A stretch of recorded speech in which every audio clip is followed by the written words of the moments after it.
Okay, good morning. It is Thursday, October 15th, and welcome to the weekly Sociality Squared Director's Cut, where I do commentary on things that we produce here at Sociality Squared and just discuss general social media news and trends. Today we'll be talking about the Netflix documentary The Social Dilemma, so stay tuned for that. And thank you for joining. I know there's a million things going on right now in the world, so I appreciate you carving out 30 minutes of time to watch today. And I know that we're still in the middle of a global pandemic, and I update these notes on a week to week basis, and every time I have to update how many people we've lost in the United States, it just kind of breaks my heart. We've surpassed 217,000 people. And as I always say, we have to remember that these are people and not stats. And honestly, we cannot normalize this death. I know that coronavirus fatigue is a real thing, but we can't lose the compassion and empathy and the grief that we're all going through in the middle of this. So my heart is with your heart. My heart is also, especially with the Black community right now. Here at Sociality Squared, we don't want to return back to business as usual. We want to create a better standard rooted in anti-racism and radical inclusion. So if you don't know who I am, I'm Helen Todd. I'm the co-founder and CEO of Sociality Squared. If you don't know Sociality Squared, we're a social media agency who understands the magic of people coming together around what they value and love. And businesses partner with us to help grow their businesses and know that we always remember behind every screen is a person. So in the comments to the video or pinned link or something, there's where you can connect with me. And after the video, when the live video is posted, there'll be a lot of links and information in the description of how to connect with Sociality Squared. And I do encourage you to sign up for our monthly newsletter and also some links of some articles and stuff that I discuss. So I'll talk about a little bit of news, the core topic, and then the inspiration. So we always like to leave on a good note. So on the news front, vote, register to vote. A lot of the countries are not countries. A lot of states are already in the middle of voting. So if you have the opportunity to vote early in person, I definitely encourage you to. I've got my mail-in vote, which I'm going to deliver in person this weekend.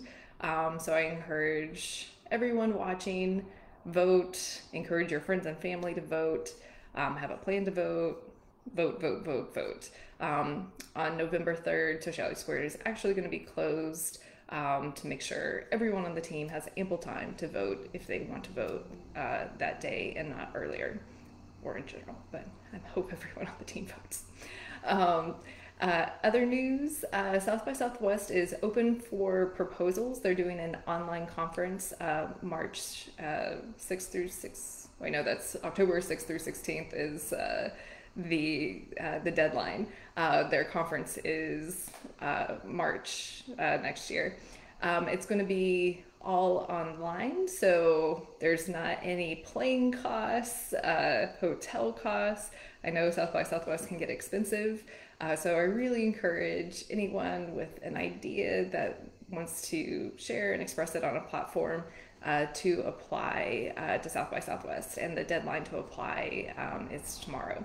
Although they usually extend it over the weekend, but I sent out an email to a bunch of friends like, I know you all have good ideas, apply to South by. It's a great time because even though I will always believe there's so much magic that happens in person, virtual conferences do open up the ability for people to come in from all over the world, and the travel cost barrier is lifted. So definitely encourage, if you know someone who has a great idea, encourage them to apply too. And then I presented at a virtual conference last week, Brandemonium. So thank you to everyone who joined. I'll talk about that subject next week. I wanted to talk about the social dilemma because a lot of people have been asking me about it. But yeah, thank you for everyone who joined Brandemonium. And then, of course, like this page if you haven't already. You'll get updates when I go live every Thursday morning. Okay, so the key topic, the social dilemma. It's a, if you haven't heard of it, it's a documentary on Netflix. And a lot of people were reaching out to me like, hey, have you seen The Social Dilemma yet? If you haven't, you really need to watch it. And I guess I watched it this past Friday, and I actually wanted to rewatch it before this episode, but I didn't have a chance with getting caught up on all the Amy Coney Barrett hearings and stuff. But uh, and I've read some articles ahead of this presentation, and my high level view of it is that if you are a Netflix subscriber, I highly recommend watching it. There wasn't really anything new that I learned, maybe aside from some of the really shocking statistics about the impact on preteens and teens. But it's a really good issue, or like it's a really good sampling of a lot of pressing issues around tech to just raise awareness, get people thinking about them, and hopefully explore more of what's going to happen, or like what needs to happen, both in a broader sense and on an individual level. Some of the criticisms of the film is that it, was a little campy in parts, with in how it was displayed. So the key topics that it kind of covered was everything from the hyperpolarization and kind of the authoritative politicians manipulating bots to influence their populations. You have COVID misinformation or just misinformation in general. And then around the teenagers, increased suicide and self-harm among teenagers. And the main premise is that its business model of ad-supported networks use these addictive interface elements of endless scrolling and manipulation of users in a way that manipulates us. So it has a lot of very, very valid points, and I think it was overall powerfully shown, in the sense that they used the people who spoke for they actually pulled in a ton of experts. Most of the people who spoke actually came from a lot of these big platforms, or experts, or internet pioneers. So that was really great to see. They use this kind of dramatized family as an example, which I didn't mind that, because they're trying to make this more mass orient, or easier to understand from a larger sense. And then the thing that I think that got the most criticism is the three like sociopathic algorithm guys, which that part was probably the most over the part top. But in terms of like introducing these topics to people, I think it did a good job. The criticisms are it missed a lot of nuance. It was a little campy. It only showed one side, which documentaries are often to do. And good morning, Woki. Thanks for joining. And I think one of the biggest criticisms, which I want to point out here, is that the film really only paints like social media as the core to all of our problems happening in the world right now. And while it is a big piece of where we find ourselves in this current moment in time due to issues like the hyperpolarization, the echo chambers being reinforced to beliefs, the blurred line of truth and not really having an understanding of what's true and what's not online. These are all real serious issues. But a lot of the criticism is that if we only look to social media as like the ills from where we find ourselves in this moment in time, we're kind of like scapegoating that and missing some of the bigger issues. And I know I get on my high horse a lot about algorithm transparency and some of these issues, but it is really important to note that, you know, uh, more regulation on social media isn't going to fix everything. So as we become more aware of this, we also, I think it's, I appreciate Casey Newton and Addie Robertson for really pointing that out in their articles of, you know, taking a broader picture too. And there were two things that really drove this in my mind. There was Addie Robertson did this tweet, which was like a retweet and commenting things where NBC had this like breaking news: President Trump will take part in an NBC News town hall event in Miami on Thursday. Link. And then another gentleman who I didn't catch his name. This is his tweet: stares directly at fundamental conflict of corporate media conglomerate fueled by selling attention and advertising alongside a news organization whose mission is to inform the public. And then Addie retweets that with a comment, but algorithms. So there's a lot of things at play. And while algorithms are incredibly important, I think this just highlights they're not the only thing important. And geez, if you didn't watch Senator Whitehouse's presentation that he did during the Amy Coney Barrett hearings 2 days ago, just put into YouTube Senator Whitehouse, Amy Coney Barrett, Dark Money, and the whole, like, I think it's 28 minutes, but about 30 minutes is really worth a watch because he breaks down like dark money in politics and specifically how it's influencing our justices. So there's a lot more than social media and these platforms. And then The Verge, Addie Roberts had a great article, which I'll link to, also points out that while Facebook and Twitter and these platforms have a massive influence, it also kind of conflates them with the broader internet.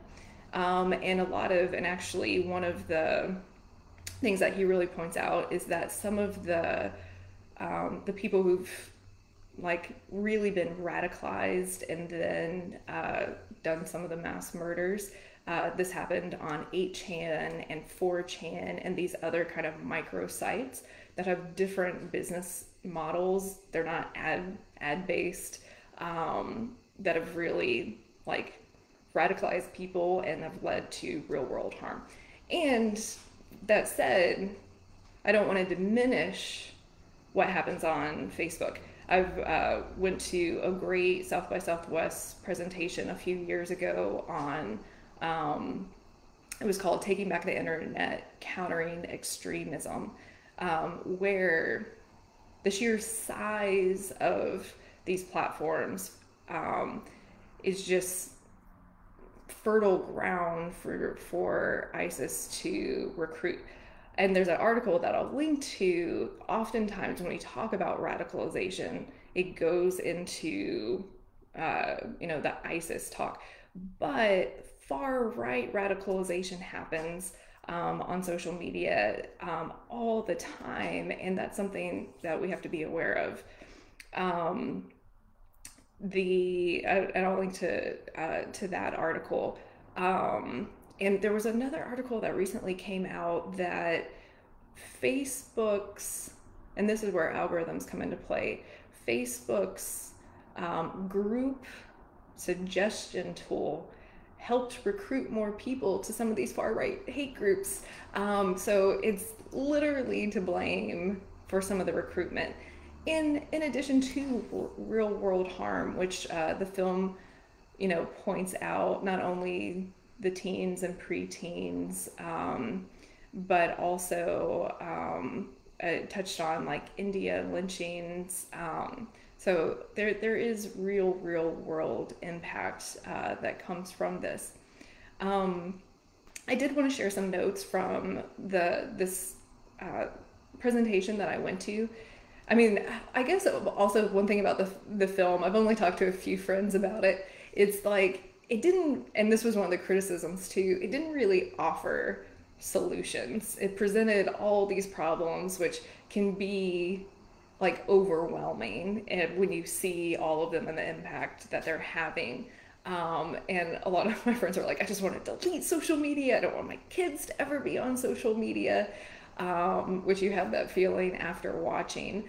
But both of my friends who told me this, is that actually one of my friends, she was like, right after the film, I like pressed my iPhone to where my apps, if you're not an iPhone user, before you delete an app, you have to like use like press it down and then all the apps wiggle and have little X's. And she's like, I just couldn't bring myself to push that X. Which I think one of the Tristan Harris in his TED talk that really kind of got him famous as the conscious of Silicon Valley speaks really well to this in the TED talk, which I'll link to, which is a lot of times we talk about our interactions on an individual level as like willpower. I just should like limit my time on social media. It's a matter of willpower, like maybe exercising or how we eat. But he's like, it's not about willpower. Like if it's you plus these social networking platforms that have 300 engineers that know more about you and using all the tips and tricks of psychology and know how to manipulate your behavior, you're going to lose. So it's not about willpower, even though there are very specific things that you can do on a personal level and with your family members, especially if you have kids, to have better, digital health in general, which I'll have a few points, but, there's a lot of great resources out there on that. The main takeaway for the film is that we need social media regulation.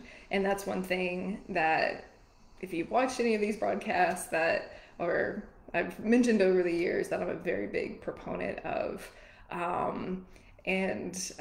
forget, it might have been Tristan Harris. He was kind of like one of the key, he's an ethicist. Used to work at Google, is now like a tech ethicist, or he was a tech ethicist at Google, but now he's focused on humane internet technology or humane internet. But one of the things that he pointed out is, I forget where my train of thought was going with that. Anyway, yeah, I forget where I was going. So it's not about just you and your willpower when it comes to the platforms. Regulation is absolutely. Oh, that's what I was saying, is that we used to have. Sorry, it's still early. I haven't had my full cup of coffee. Around TV shows like morning cartoons on like Saturday morning, there used to be a lot of regulation around with the idea to protect kids, what types of commercials can be shown or not shown. And we just don't have that that same type of regulation when it comes to social media. Often it's called the Wild Wild West. There's a lot of reasons why we don't have regulation around social media, from lobbyists to our courts being behind to how it's framed, of false trade-off. I mean, there's a lot of issues. This is what I'm speaking to, or hopefully we'll be speaking to at South by Southwest, so I don't want to go down that rant. But I did want to share, going back to countering extremism, some tips from this presentation that I want to go to. Because I was trying to think, there's so many different ways to approach this film, and like, what are the key takeaways for you all listening, of like what you can do on an individual level for your own digital health, what you can do for your families and your kids. And the film did have like a few couple key takeaways for that.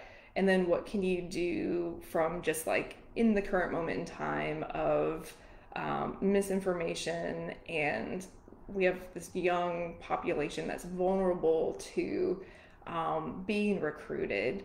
It's like, what are the main takeaways of this? So I want to touch on a few of them. This by no means is the end all be all of what you should do for all of this. Like, if anything, this film and hopefully this Facebook Live will get you more curious to understand more of these topics. And if anything, I think one of my hopes is that more people will realize the need for social media regulation, and then put more public pressure on our representatives to make this happen, and that this awareness of will just be a good thing, and it's not just an awareness that happens in the academic circles and in these tech conferences. So that's my hope, because going back to the willpower in social media, it's like it's not a one you against these platforms. We need high level regulatory change to protect everyone, because you plus are you against them, you're gonna inevitably lose. And actually, V, who is a good friend of mine, and that we're submitting to South by Southwest. We're really diving into tech's private power and need for regulation. But one of the quotes that she said is, while we should be critical about tech, especially tech's private power, we should never be cynical about the possibility of humane digital connection. I am forever an optimist. Like there are many positive benefits of staying connected on social media with friends and family, but there does need to be regulation. There does need to be awareness among kids. There does need to be digital literacy that we have with it. Okay, so I promised you some tips. I keep on mentioning them and then going off.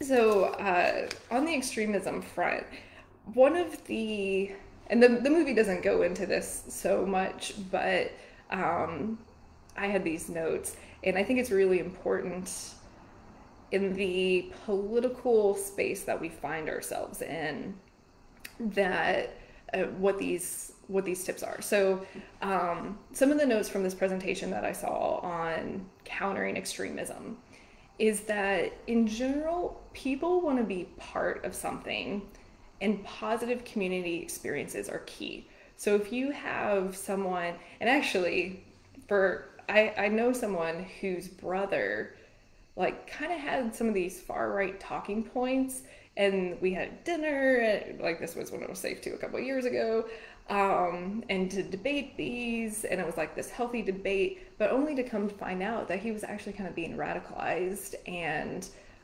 intervened. But the key when people are saying some of these far right things, and we see this in our Facebook feeds, if you have a wide variety of friends and family, is to not criticize and say that these are stupid. Like in general, in extremism cases, it's vulnerable people who don't have a sense of community, and that they need to feel part of a bigger community. So positive community experiences are key. Using negative language like that idea is wrong or stupid just alienates people more and pushes them further to be further indoctrinated or radicalized. Even if you disagree with people, use positive language. And in this hyperpolarized political state,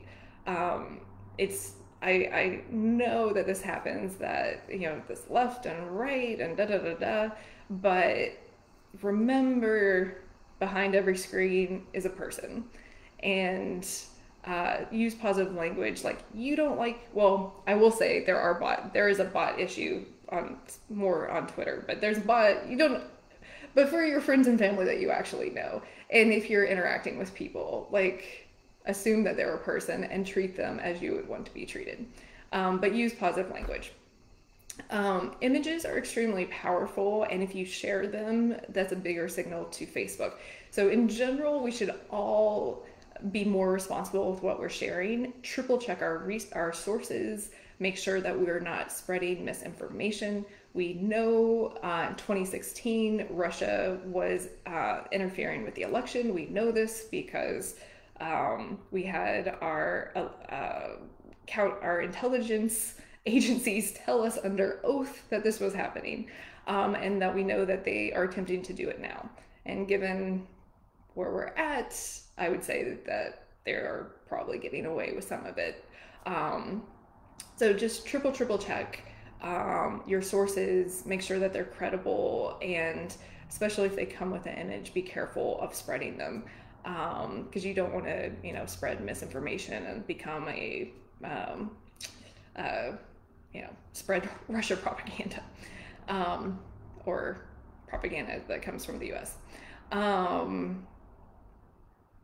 And then this was a good point for this around this. In terms of content, the best type is good speech that gets people thinking and challenging their ideologies.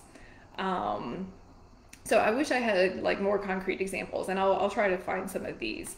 But to be positive, to kind of get people questioning their, what they're saying, with like open-ended questions, not shutting them down. Da, da.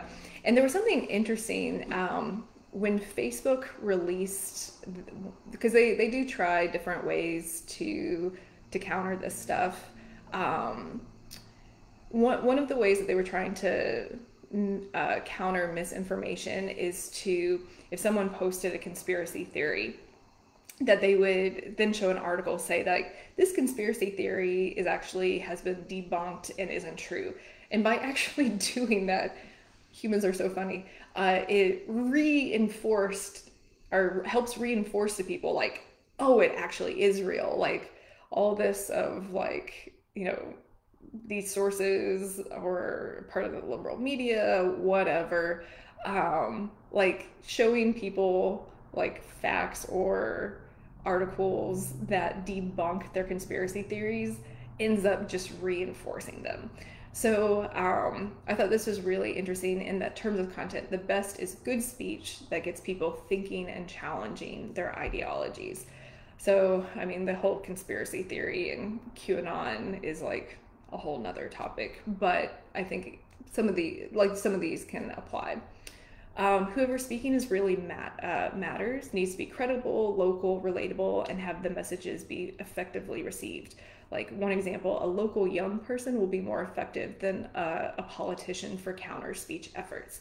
And I think this is where from a one-to-one to our friends and family, where this really matters. And, you can go back and forth on social media, but also, having civil, good, open conversations over the phone or in person, safely with COVID, can really make a difference following some of these.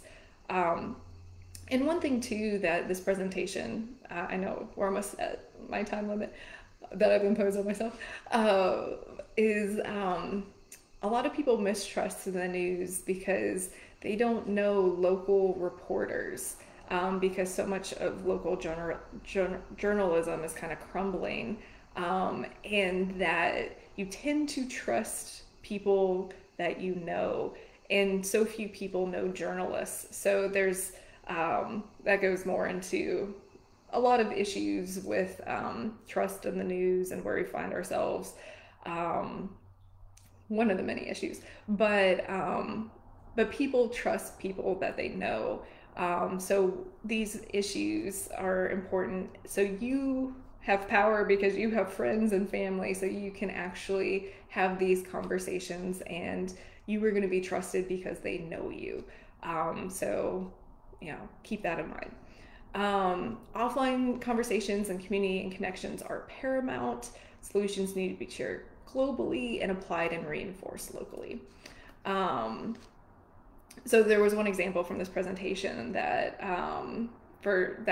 these students in Finland did, where they reached out to 1/3 of Finland's population through an app to make Syrian migrants feel part of the community, and then invited them to local events. So just in general, like I I know even within my family, I have a very, very large family, that some of the conversations are like, oh, I've written off that relative and da da da da. They just share, the most ridiculous stuff on Facebook. Like that actually doesn't help the this situation. Um, okay, and then for a few tips for parents. So Jonathan Haidt is a PhD at NYU, and he really talked about the issues of preteens and teens in the film, kind of having this distorted reality. One of the criticisms of the film is that it really didn't dive deep into the full depths of how bad online bullying is. But again, it was a sampling video, and hopefully people will get more curious and more interested in understanding more. But he did give three tips to parents. All screens out of bedrooms, no social media until high school, and then put time limits on total daily device use, such as 2 hours or less, and talk with kids and make it collaborative.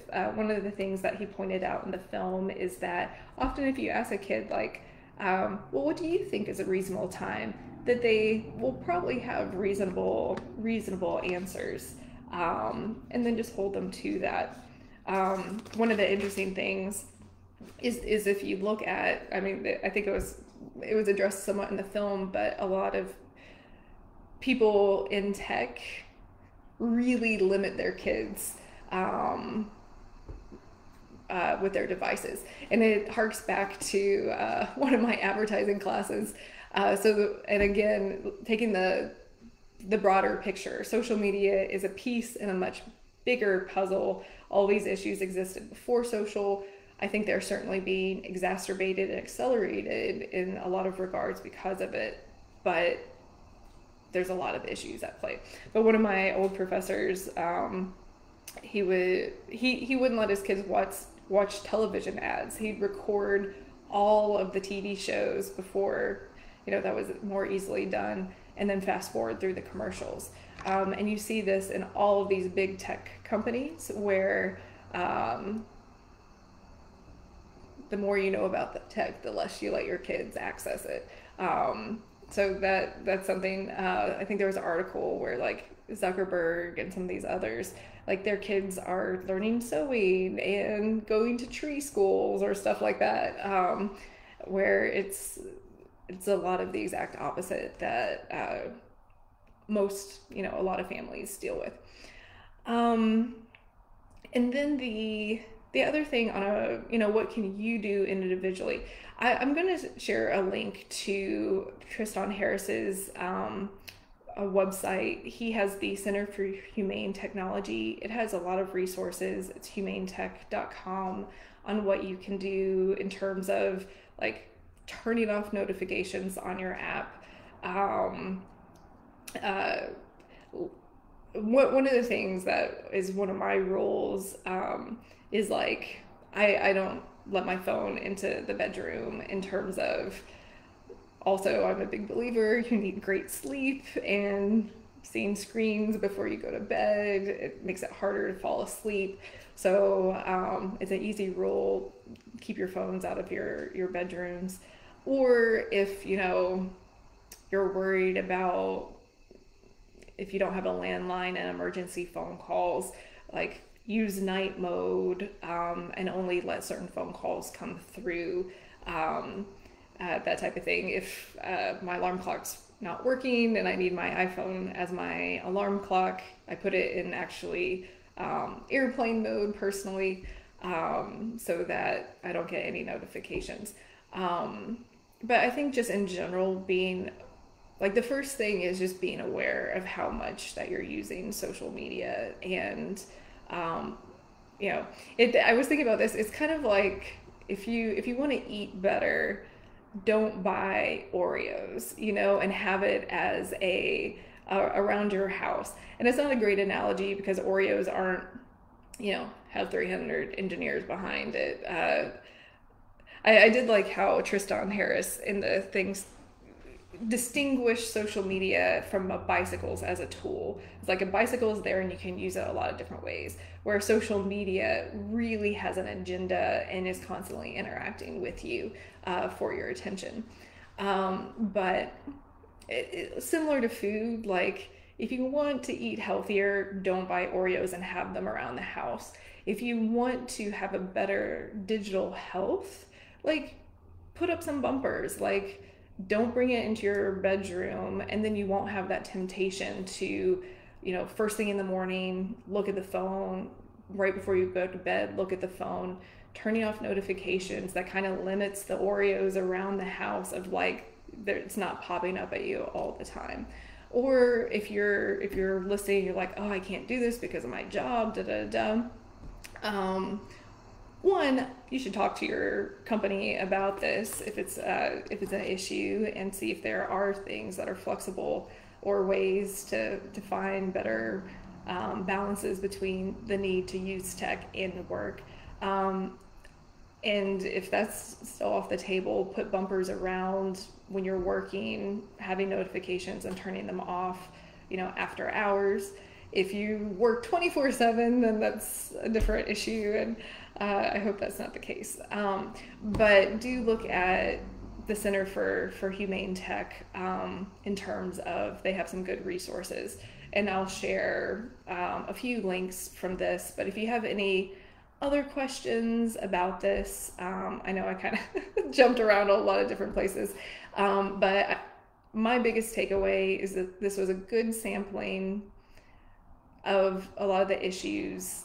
Some of it went over the top with like the sociopathic ad guys. And I guess before I sign off, since I have a social media company and I didn't really talk to the ad portion of the film, and the premise that the business model was based on ads, and they had like these three sociopathic people kind of doing the manipulation of the ads and the people on social media.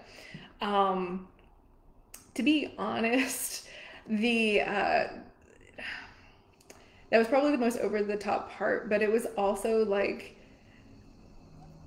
I'm least worried about ads on social media in terms of when users see ads, they know that it's an ad. Ads are designed to get you to buy things.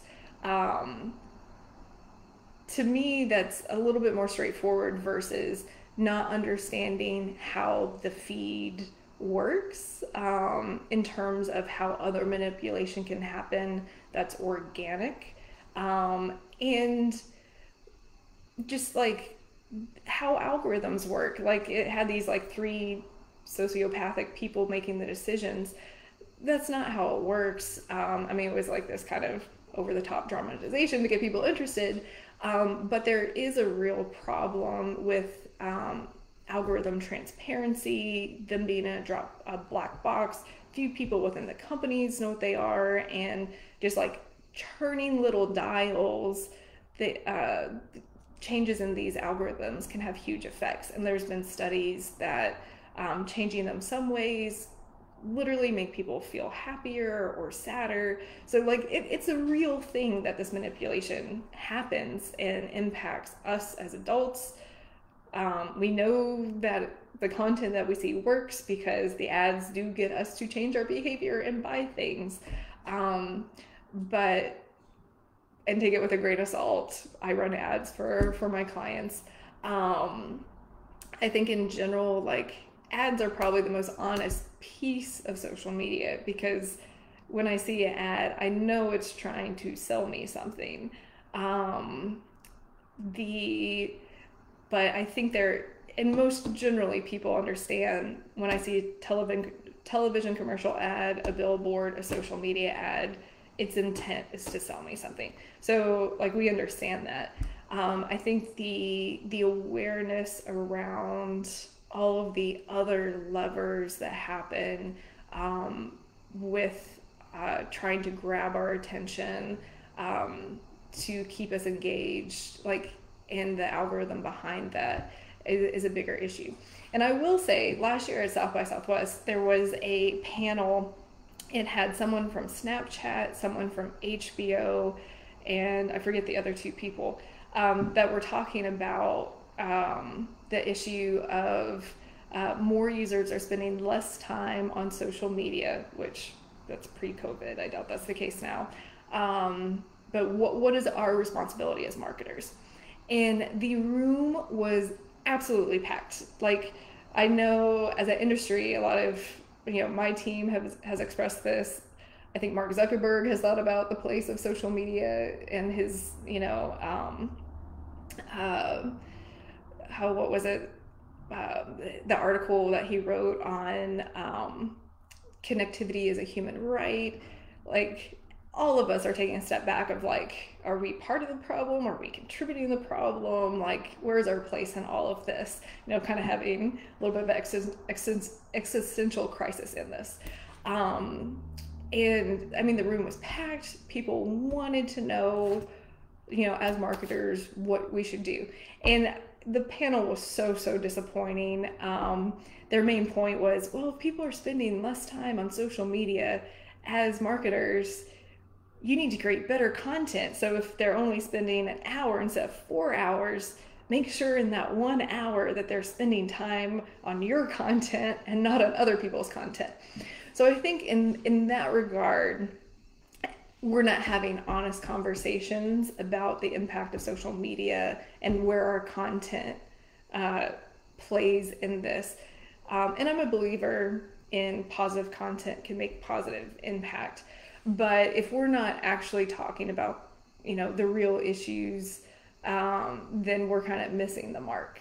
So I do want to point that out, that while I'm optimistic, while there is a place for advertising and marketing in general, that we should be having honest conversations about these platforms, tech, and what we can do. One of the best things that I would say, the only thing that stuck out in my mind from that presentation was that the gentleman from HBO said that for his team, because it is a problem with social media managers, that you can't unplug from social media. It's your job to be on social, whether it's like search hashtags and then see, what all is trending that could be, not happy news, especially right now. And then you go home and then you're on social media personally to connect with your friends and family. That that's a real concern in the social media industry of when do you actually unplug from social. And he gave his team mandatory offline time, and I thought that was a great example of a real world application of addressing our industry.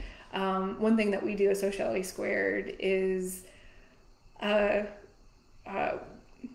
respect people's on and offline time when they're working and not working. And if people are having a hard time, we work with them on that. But one thing I'm a big believer in is when people go on vacations, that you're not working during vacation. Like, vacation is your unplug offline time. And we do this for weekends and nights too, but especially vacations, because it's such like a cultural expectation that people work when they're on vacation, and it's so needed to really, really unplug. I know I've gotten benefits from it. I know that the team has. One guy, this was a few years ago, he was like, Helen, I'm happy to work, I'm like, no. And he came back, he was like, it meant so much that I didn't have to think about work while I was away. So I know that there's more out there, but those are just two examples offhand of what we can do from a industry side, and that's a little bit beyond social media industry too. So anyway, it's a much bigger subject, so I covered a lot today, and I know I went a little bit over time, but I hope you found this helpful and a few takeaways, and more importantly, to get curious and even more aware about these subjects on the need for regulation and you know, some things that you can do with with yourself and your family. But it's a much bigger picture, and you know, social media is also just a piece in a much bigger picture as well. So I'd love to hear your thoughts, feedback, questions. So let me know. Next week, I'm going to be talking about the presentation I did at Brandemonium on voice and marketing, and you know how you can incorporate voice into your current content. So stay tuned for that. So thank you if you've stayed with me this whole time, whether live or watching after the fact. And again, do sign up for our monthly newsletter and like this page so that you don't miss upcoming talks like this. Okay, thank you so much.